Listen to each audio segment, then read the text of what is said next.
Republican Senate candidate Roy Moore might be in a little bit of trouble. According to the Washington Post, in this breaking story here, 4 separate women have now accused Alabama Senate candidate Roy Moore of at least targeting them as teenagers, and at least in one case doing unwanted sexual assault. Wow. Now, one of the women was Leah Korfman. Now, she's, like I said, named in the piece, in the Washington Post piece, and she was allegedly 14 years old during that time. She had apparently been dating Roy Moore while he was the age of 32. Now, let me get into some of her story. Now, it said in a courtroom in Alabama, Moore, according to the story, chatted with her first and asked for her phone number. Days later, she says, he picked her up around the corner from her house in Gadsden, drove her about 30 minutes to his home in the woods, told her how pretty she was, and kissed her. On the second visit, she says, he took off her shirt and pants and removed his clothes, save for his underwear. He then touched her over her bra and underpants, she says, and guided her hand to touch him over his underwear. So that's fairly graphic. And so how did she respond? She said, I wanted it over with. I want it out. Please just get this over with. Whatever this is, just get it over. Korfman says she asked Moore to take her home, and then later on he did. So, look, none of this, and I want to make a distinction here. He did not force her into doing things, okay? So it wasn't rape, but it was definitely what it seems like sexual assault, unwanted, okay? There was no consent here for that. And again, she was only 14 years old. Oh, boy. Now, 2 of Korfman's childhood friends said she told him at the time that she was seeing an older man. And one says that Korfman identified the man as Moore. Well, there was, aside from Korfman, there was 3 other women who were also interviewed by the Washington Post that said that in recent weeks, Moore had pursued them when they were between the ages of 16 and 18, while he was in his early 30s. So this guy, from these accounts, apparently had a thing for teenagers, for teenage girls. Oh, wonderful. Now, what's interesting is they said that they found it flattering at the time that an older man would go out with him, but then they found it more troubling as they got older. None of the women say that Moore forced them any sort of relationship or sexual contact. One of the other women, as I said, was a 14-year-old woman named Wendy Miller, who says Moore had asked her out when she was 16, and again, he was in his 30s. Debbie Wesson Gibson, the other woman, says she was 17 when Moore spoke to her at her high school civics class and asked her out on the first of several dates that did not progress beyond kissing. And Gloria Thacker Deason said she was an 18-year-old cheerleader when Moore began taking her out on dates that included bottles of Mateus Rosé wine. The legal drinking age in Alabama was 19. Now, wait a minute. I thought he was, apparently for upholding the law. He was getting there to break the law. Just saying. Now, of course, in a written statement, Roy Moore denied the allegations. He said, and get this, quote, "These allegations are completely false and are a desperate political attack by the National Democrat Party and the Washington Post on this campaign."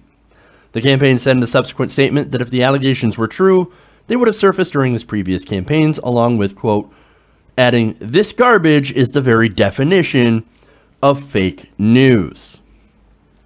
Now that's interesting. So he goes back to, hey, if it were true, they would have brought it up before. So it's all garbage. It's all coming out now, because if I'd actually done this stuff, if I had actually went after teenage girls, well, then they would have actually said something during my previous campaigns. Well, that's not very logically sound, as, look, there are a lot of barriers for women to speak out about this stuff. And I think it goes back to Harvey Weinstein, it goes back to Roger Ailes, Bill O'Reilly, Kevin Spacey, all these people now that their victims are now speaking out. And so I think it gets a lot of other people to say, you know, I had this happen to me, maybe I should say something. But that's actually not what happened in this case. Because Korfman, look, he calls it a smear job by the desperate. It's a desperate political attack by the Democrat Party, right? Korfman is a Republican. She's always been a Republican.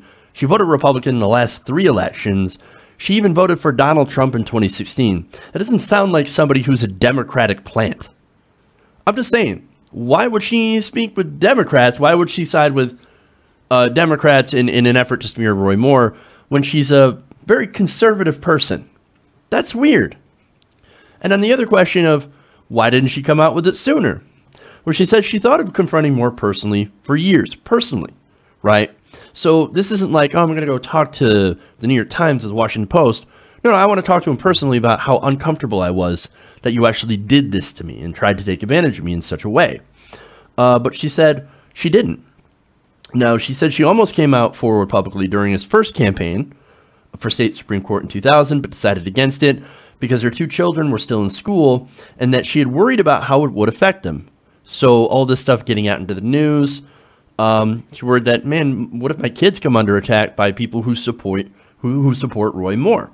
Not only that, but she was concerned that her background, 3 divorces, and a messy financial history might undermine her credibility.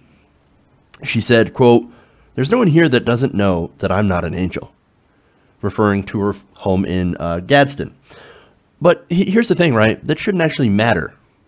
But see, she knows, and I don't know if she participated, but she knows that people will go through the victims, right? When they make an allegation of sexual assault or rape or whatever, they come out and immediately the person who's being named will go back and go, okay, let's just comb through your history here so that we can paint us as a victim and you as somebody who's not credible. So it's like the equivalent of, what were you wearing? Like, oh, why would you do this? Looks like you had money troubles. Maybe you're trying to extort money from poor Roy Moore. You're just trying to get famous. It's a way of course, going and smearing the victim. Now, Korfman also had described her story consistently in 6 different interviews with the Washington Post, and neither Korfman nor any of the other women actually had sought out the Post in the first place. So here's how this happened. Here's how they found out about this. While reporting a story in Alabama about the supporters of Moore's Senate campaign, a Post reporter heard that Moore had allegedly sought relationships with teen girls. Over the ensuing 3 weeks, 2 Post reporters contacted and interviewed the 4 women. All were initially reluctant to speak publicly, but chose to do so after multiple interviews, saying that they thought it was important for people to know about their interactions with Moore. The women say they do not know each other. So that's another thing they like to throw out. Oh, they're just conspiring in a group to go and take down Roy Moore because it's a Democratic plot or something like that. No. All this information that I have in this story points to the opposite. Points to just women who have went through this and like, hey, you know what? Maybe that was wrong what happened to me. Maybe I should actually say something to prevent it from happening to anybody else. In fact, Korfman said, quote, "I have prayed over this. All I know is that I can't sit back and let this continue, to let him continue without the mask being removed." Wow. So already, of course, this is having a lot of blowback. I told you the statement that Moore's campaign released earlier and said, oh, this is just, this fake news. Well, already Mitch McConnell, Senate Leader McConnell, said, hey, look, if this is true, you need to leave the race. Like, we can't have that. Like, we already have enough problems with, your racism and your bigotry. Now add sexual assault and allegedly targeting teenage girls. Can't have it. Can't have it. Like, you're going to get crushed. Now, to be fair, Roy Moore was not Mitch McConnell's first choice when it came to that Senate seat. They actually backed Luther Strange, and they actually got Donald Trump to also back Luther Strange, which did not work. Because apparently the people in Alabama, they love Roy Moore. Okay.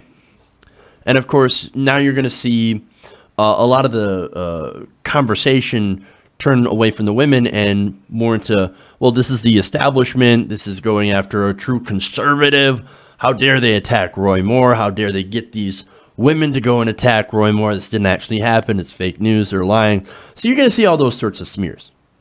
But for me, like reading their accounts, and you should definitely read through the entire piece. We'll have it put in the description of this video. I don't see any reason why they would lie about their accounts. They get nothing out of it. I mean, in fact, they're going to get attacked more than anything, especially considering how they're people that would actually support someone like Moore, people who are very, very conservative in that way. So again, they don't get anything out of this, and in fact, they're going to end up getting more and more smears as this go on. So, but look, the important thing here is you're seeing women fight back, okay? This isn't a Democrat or Republican thing. I know there's people that will try to make it one thing or another. Oh, look at Kevin Spacey. Look at all these Democrats. Look at Weinstein and all this stuff. And then, you know, liberals will go back and it was, okay, well, what about O'Reilly? What about all this stuff? Okay. What the important thing is, so what it really is that it's about power. It's about men in positions of power using that power in order to get sex, in order to get something. And I don't know, from what I could see, or from what I've read so far, he didn't get anything like that out of it, but apparently his predilection is towards dating teen girls. So, allegedly. But I'm glad that women are coming out with their stories. I'm glad that they're starting to fight back. And hopefully now that we are continuing to find this stuff out, we can actually start to put a stop to it. And that's the whole point.